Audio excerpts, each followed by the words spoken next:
नमस्कार दोस्तों, मैं Ratan Choudhary RS foundation online classes में आपका एक बार फिर से स्वागत करता हूं। दोस्तों, पिछली क्लास में हम पृथ्वीराज चौहान पर चर्चा कर रहे थे। कुछ तकनीकी समस्या के कारण क्लास पूरी नहीं हो पाई। आज फिर से वहीं से स्टार्ट करते हैं जहां कल हमने छोड़ा था। दोस्तों, पृथ्वीराज चौहान के बारे में पढ़ लिया था हमने कि पृथ्वीराज चौहान का जन्म 1166 ईस्वी में हुआ। इनके पिता का नाम सोमेश्वर चौहान था, माता का नाम कर्पूरी देवी था। पिता की मृत्यु के बाद अल्प आयु में ही ये शासक बन गए थे। फिर इनके जो विजय अभियान थे वो पढ़ लिए थे हमने। उसके बाद में मोहम्मद गौरी के बारे में भी हमने चर्चा कर ली थी। दोस्तों, उससे आगे हम आज बात करते हैं।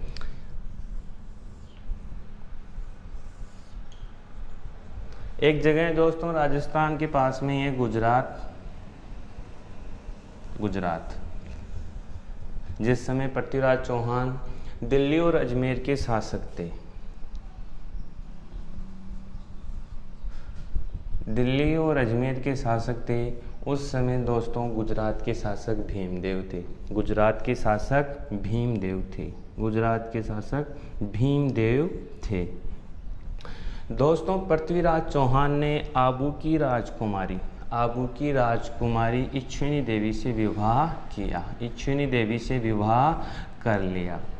और ये बात गुजरात के शासक भीमदेव को रास नहीं आई, क्योंकि दोस्तों गुजरात का शासक भीमदेव भी इस रानी से शादी करना चाहता था। इसी कारण दोनों में शत्रुता हो गई। हमने कल बात की कि दोस्तों ये राजस्थान के पास में ही एक और राज्य पड़ता है दोस्तों, मध्य प्रदेश से ऊपर की तरफ पड़ता है दोस्तों उत्तर प्रदेश। दोस्तों, हमने एक जगह की बात की थी महोबा की। चंदेल शासक परमर्दी देव के बारे में बात की थी। और दोस्तों एक जगह है जिसका नाम है कन्नौज। और कन्नौज का शासक है जयचंद्र गहडवाल।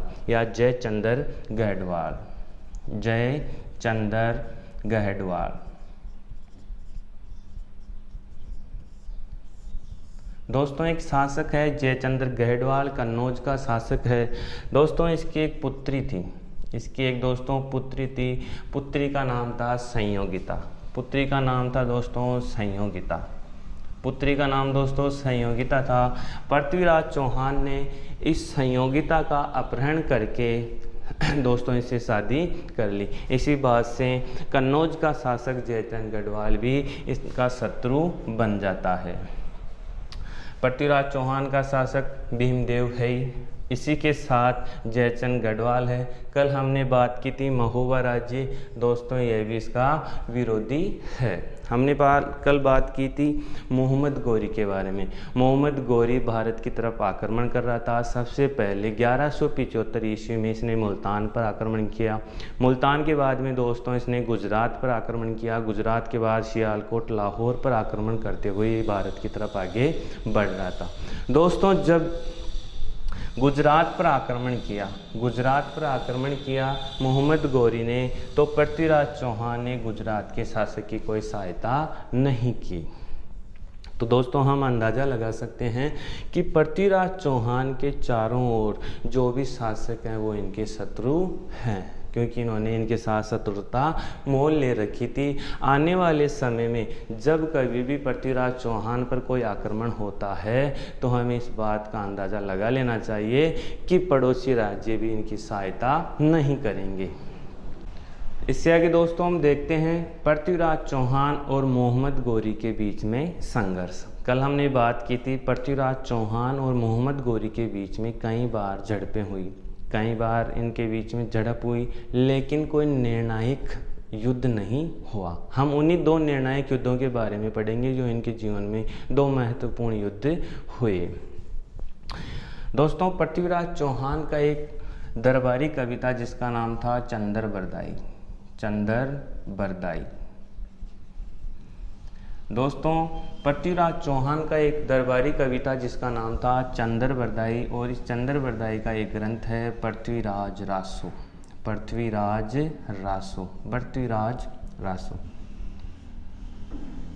दोस्तों चंद्रबरदाई पृथ्वीराज रासो में लिखते हैं कि मोहम्मद गौरी और पृथ्वीराज चौहान के बीच में कुल 21 बार युद्ध हुए। टोटल 21 युद्ध हुए, उनमें से 2 युद्ध निर्णायक थे, वो हम अभी आगे पढ़ेंगे। कुल 21 बार इनके बीच में युद्ध हुए। दोस्तों अब महमूद गौरी और पृथ्वीराज चौहान के बीच में जो संघर्ष हुए, जिनमें जो निर्णायक 2 युद्ध हुए, उनके बारे में हम पढ़ते हैं। मोहम्मद गौरी लाहौर से रवाना होकर, हम अभी बात कर रहे हैं तराइन का प्रथम युद्ध। तराइन का प्रथम युद्ध, तराइन का प्रथम युद्ध। तराइन का प्रथम युद्ध दोस्तों 1191 ईस्वी में हुआ। 1191 ईस्वी में हुआ। तराइन का मैदान दोस्तों करनाल में है और करनाल दोस्तों हरियाणा में है। करनाल कहाँ पर है दोस्तों? हरियाणा में है। मोहम्मद गौरी और पृथ्वीराज चौहान के बीच में तराइन का प्रथम युद्ध हुआ 1191 ईस्वी में और तराइन का मैदान करनाल हरियाणा में है।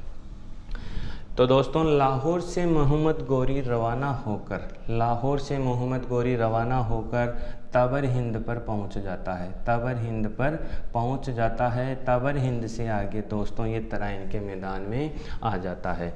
यहाँ पर दोस्तों तराइन का मैदान है। वहीं पृथ्वीराज चौहान भी अजमेर से रवाना होकर तराइन के मैदान में पहुंच जाता है। 1191 की बात है, तराइन का प्रथम युद्ध। दोनों की सेनाएं तराइन के मैदान में पहुंच जाती है। दोनों योद्धाओं के बीच में दोस्तों तराइन के मैदान में एक भयंकर युद्ध होता है, बहुत ही ज़बरदस्त युद्ध होता है। और इस युद्ध में दोस्तों मोहम्मद गौरी की हार हो जाती है। मोहम्मद गौरी की हार हो जाती है तराइन के प्रथम युद्ध में। और पृथ्वीराज चौहान तराइन के मैदान में तराइन का प्रथम युद्ध जीत जाते हैं। पृथ्वीराज चौहान इस युद्ध में जीत जाते हैं। दोस्तों पृथ्वीराज चौहान का एक सामंत था, दिल्ली का सामंत।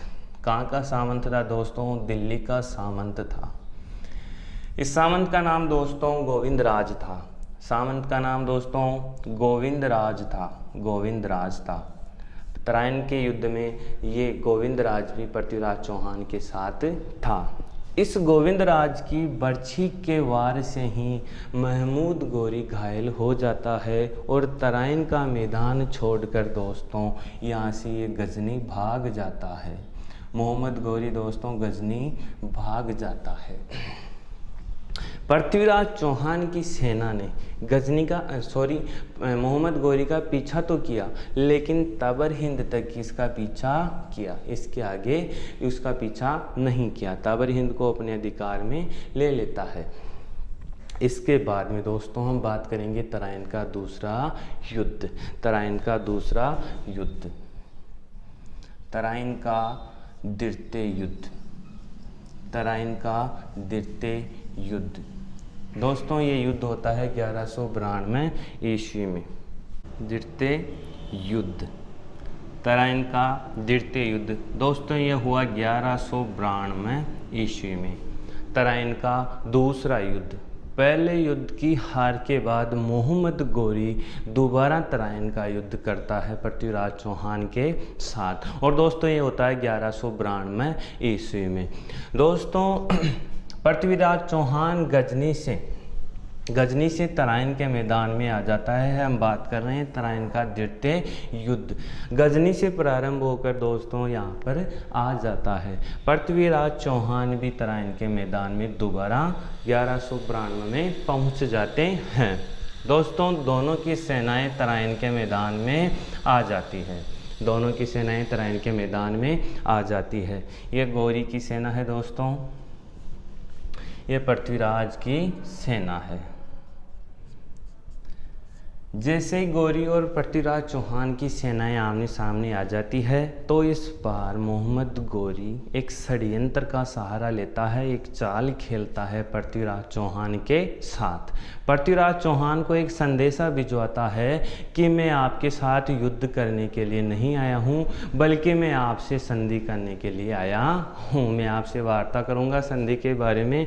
यह संदेशा दोस्तों मोहम्मद गौरी पृथ्वीराज चौहान के पास में भिजवा देता है कि मैं आपके साथ संधि के लिए आया हूँ।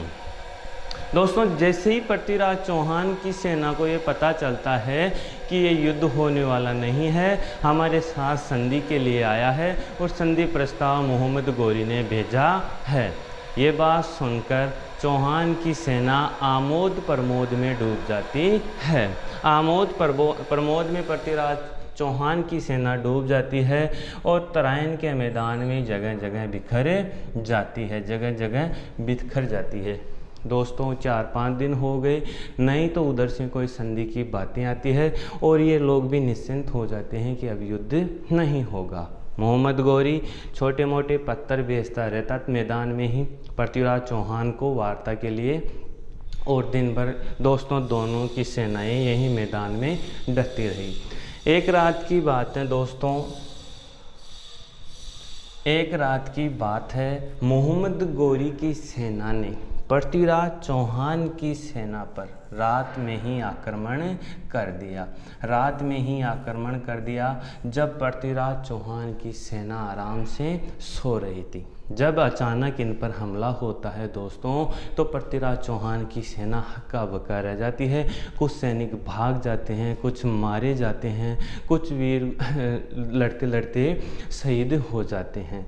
पृथ्वीराज चौहान भी यहाँ से पलायन कर जाते हैं। जब रात को हमला होता है तो तराइन के मैदान से पृथ्वीराज चौहान भी दूर चले जाते हैं। लेकिन कहा जाता है कि दोस्तों मोहम्मद गौरी ने पृथ्वीराज चौहान को सिरसा नामक स्थान पर बंदी बना लिया। सिरसा नामक स्थान पर बंदी बना लिया और इसको बंदी बनाकर वापस गजनी ले जाता है। दोस्तों बात समझ में आई होगी। मोहम्मद गोरी और पृथ्वीराज चौहान के जीवन में चंद्र बरदाई जी लिखते हैं कि इनके बीच में 21 बार युद्ध हुए, लेकिन इनके जीवन के 2 निर्णायक युद्ध हैं, तराइन का प्रथम युद्ध और तराइन का दूसरा युद्ध। तराइन के प्रथम युद्ध में मोहम्मद गोरी की हार हो जाती है और इस बार दूसरी बार ये युद्ध ना करके कोई चाल और रणनीति से इस युद्ध को जीत लेता है और पृथ्वीराज चौहान को बंदी बनाकर ये गजनी ले जाता है।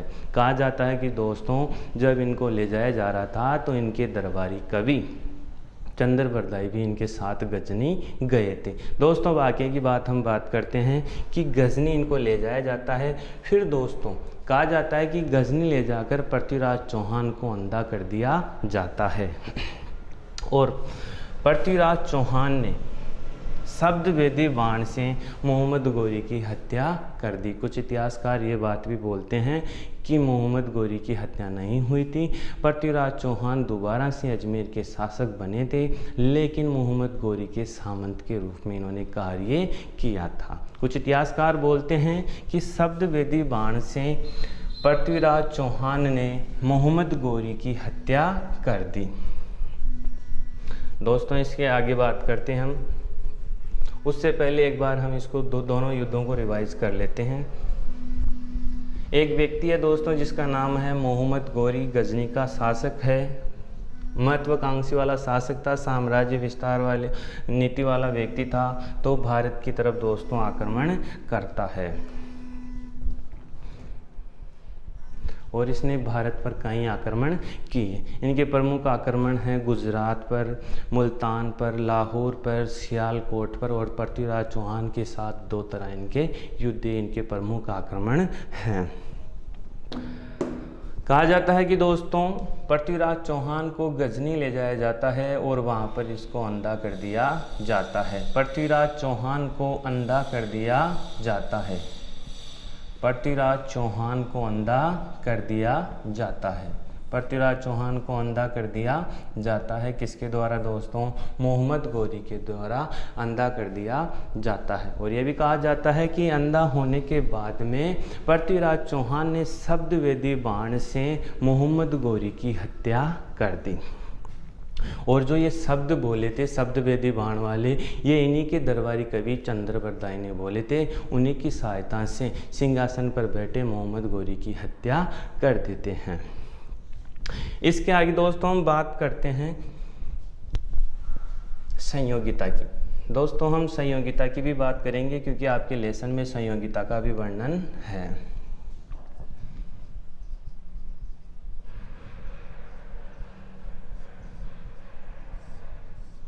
संयोगिता की बात करते हैं दोस्तों।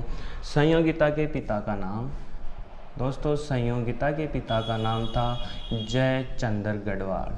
जयचंद्र गढ़वाल।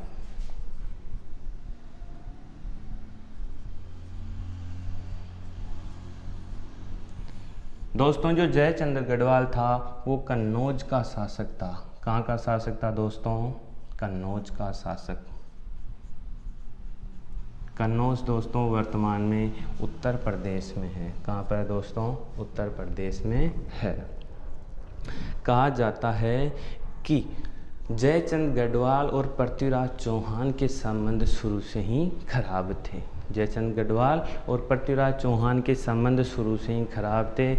एक बार की बात है, कब की बात है दोस्तों? एक बार की बात है जब जयचंद्र गढ़वाल एक यज्ञ कर रहा था। यज्ञ का नाम था राजसूय यज्ञ। कौन सा यज्ञ दोस्तों? राजसूय यज्ञ। राजसूय यज्ञ। इसी यज्ञ के साथ अपनी पुत्री संयोगिता का भी स्वयंवर रचाया। अपनी पुत्री संयोगिता का भी दोस्तों इसने स्वयंवर रचाया। दोस्तों संयोगिता का स्वयंवर रचाया। आसपास के जितने भी शासक थे उनको निमंत्रण भेजा, लेकिन कहा जाता है कि पृथ्वीराज चौहान को निमंत्रण नहीं भेजा गया। और दोस्तों ये बात भी सुनी जाती है कि स्वयंवर जहाँ पर रचाया गया उसके गेट पर द्वारपाल के रूप में पृथ्वीराज चौहान की एक मूर्ति लगा दी जाती है और उस मूर्ति पर जूतियों की माला पहना दी जाती है। उस मूर्ति को जूतियों की माला पहना दी जाती है जिससे पृथ्वीराज चौहान का अपमान हो। दोस्तों स्वयंवर में आसपास के सभी शासकों ने भाग लिया सिवाय पृथ्वीराज चौहान को छोड़कर। जैसे स्वयंवर रचा जाता है और पृथ्वीराज चौहान को ये इस बात का पता चल जाता है कि संयोगिता का स्वयंवर चल रहा है। दोस्तों एक बात और बता दूं, संयोगिता और पृथ्वीराज चौहान के बीच में पहले से ही प्रेम संबंध थे। इनकी एक पत्नी का जिक्र हमने पहले भी कर लिया कि आबू की राजकुमारी इच्छुनी देवी थे। उसी के कारण गुजरात के शासक भीमदेव के साथ इनके संबंध खराब हुए थे और इसी का बदला पृथ्वीराज चौहान को मिला। तराइन के दूसरे युद्ध और प्रथम युद्ध ने गुजरात के शासक ने कोई सहायता नहीं की। इसके अलावा और अन्य किसी शासक ने भी दोस्तों इसकी सहायता नहीं की। जैसे स्वयंवर रच रहा था, स्वयंवर में संयोगिता वरमाला लेकर स्वयंवर में खड़ी थी और इसको पता था कि पृथ्वीराज चौहान की प्रतिभा गेट पर द्वारपाल के रूप में बाहर लगी है। उसी समय दोस्तों संयोगिता आती है और पृथ्वीराज चौहान की इस मूर्ति को वरमाला पहना देती है। ठीक इसी समय दोस्तों पृथ्वीराज चौहान भी अपनी सेना के साथ यहाँ आ जाता है। पृथ्वीराज चौहान भी अपनी सेना के साथ यहाँ आ जाता है और संयोगिता का अपहरण करके यहाँ से ले जाता है। जयचंद्र गढ़वाल की सेना ने पृथ्वीराज चौहान का पीछा तो किया लेकिन सफल नहीं हो पाए संयोगिता को लाने में और पृथ्वीराज चौहान को पकड़ने में। दोस्तों पृथ्वीराज चौहान कन्नौज से संयोगिता को अजमेर ले जाता है। कहाँ ले जाता है दोस्तों? अजमेर ले जाता है और अजमेर ले जाकर इसके साथ शादी कर लेता है। दोस्तों ये संयोगिता की एक छोटी सी कहानी थी।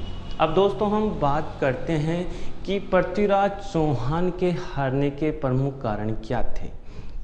पृथ्वीराज चौहान के हारने के प्रमुख कारण क्या थे तराइन के मैदान में? तो दोस्तों प्रमुख हम छोटे छोटे 2-3 कारण पढ़ लेते हैं कि इनके क्या ऐसे कारण रहे होंगे जिससे ये युद्ध में हार जाते हैं, बंदी बन जाते हैं।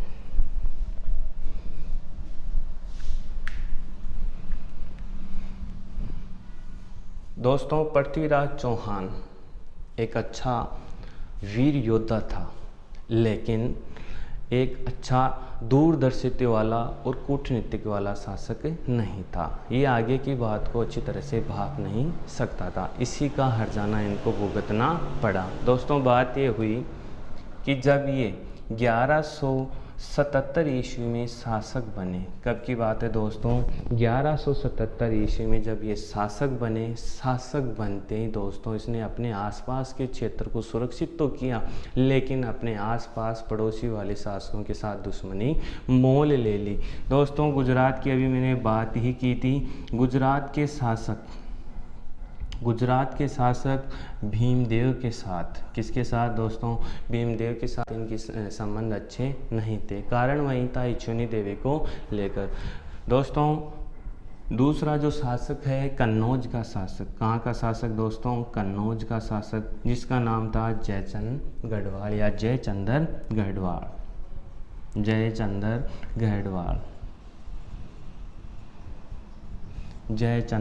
गढ़वाल। दोस्तों इसकी लड़की का भी अपहरण करता है। इसी के कारण कहा जाता है कि जयचंद्र गढ़वाल ने मोहम्मद गौरी को इसके ऊपर पृथ्वीराज चौहान पर आक्रमण करने के लिए आमंत्रित किया था। तीसरा कारण दोस्तों हमने देखा था, एक जगह थी महोबा का शासक था दोस्तों परमर्दी देव। दोस्तों इसके जितने भी पड़ोसी शासक थे सभी के साथ दुश्मनी मोल ले रखी थी। इसी कारण तराइन के मैदान में जो भी युद्ध हुए उनमें किसी भी शासक ने इनका साथ नहीं दिया। सबसे बड़ा कारण यही है इनकी हार का कि जयचंद गढ़वाल पृथ्वीराज चौहान। दोस्तों ये तो हमने पहला कारण पढ़ा इनकी हार का प्रमुख कारण। दूसरा एक प्रमुख कारण और पढ़ लेते हैं दोस्तों। जब तराइन का प्रथम युद्ध हुआ था, आपको पता है दोस्तों तराइन का प्रथम युद्ध कब हुआ था? 1191 ईस्वी में। कब की बात है दोस्तों? 1191 ईस्वी में तराइन का प्रथम युद्ध हुआ था। उस समय की बात है दोस्तों जब गोविंदराज की बर्छी से मोहम्मद गौरी घायल हो गया था और मैदान छोड़कर गजनी की तरफ भाग रहा था। तब दोस्तों पृथ्वीराज चौहान की सेना ने उनका पीछा नहीं किया, बस तवर हिंद तक उनका पीछा किया, आगे उनको जाने दिया। दोस्तों यदि पृथ्वीराज चौहान मोहम्मद गौरी का पीछा करता तो उनकी हिम्मत नहीं होती कि मोहम्मद गौरी दोबारा पृथ्वीराज चौहान पर आक्रमण कर देता, इतना साहस नहीं करता। दोस्तों ये दोनों ही कारण बहुत महत्वपूर्ण हैं पृथ्वीराज चौहान की हार को लेकर। दोस्तों इससे आगे हम पढ़ते हैं, उससे पहले एक बार पूरे पृथ्वीराज चौहान के बारे में जो भी चर्चा की है एक बार उसका रिवाइज कर लेते हैं। दोस्तों एक अजमेर का शासक है जिसका नाम है पृथ्वीराज चौहान तृतीय।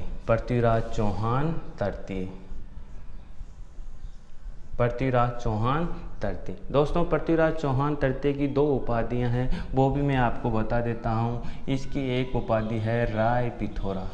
दोस्तों पृथ्वीराज चौहान की एक उपाधि है राय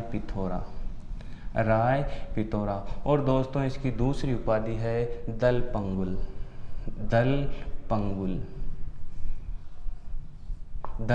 पंगुल, जिसे हम विश्व विजेता भी कहते हैं। विश्व